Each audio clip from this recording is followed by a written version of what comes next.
as I glossed over and absorbed the 2019 monthly trends, I was absolutely fascinated with the results.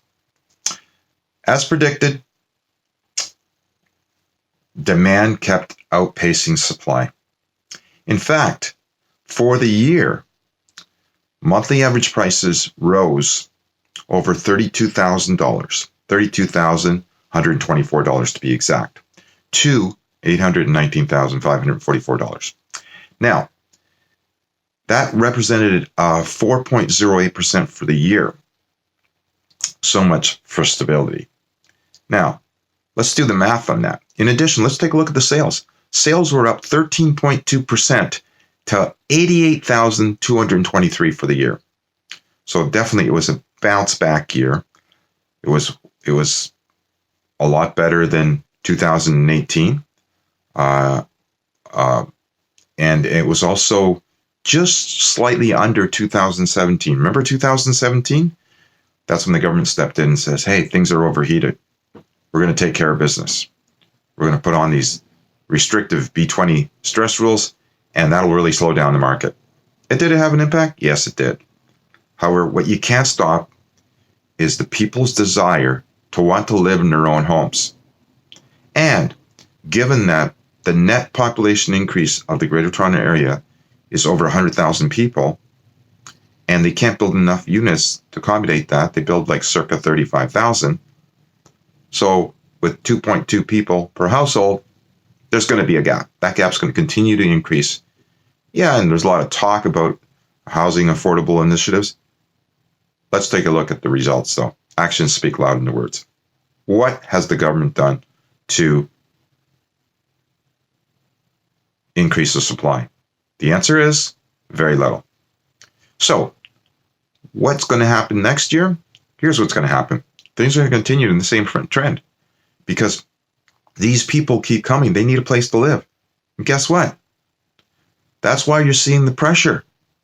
And when demand is greater than supply, no matter what you have, the prices will continue to rise. So think about it. Where else can you make, just on the average price, where else can you make $32,000 tax-free in a year just by living there? Is there any other investment that you can think of in Canada that you can make that kind of money tax-free? Think about that for another millisecond. The answer is there is none. So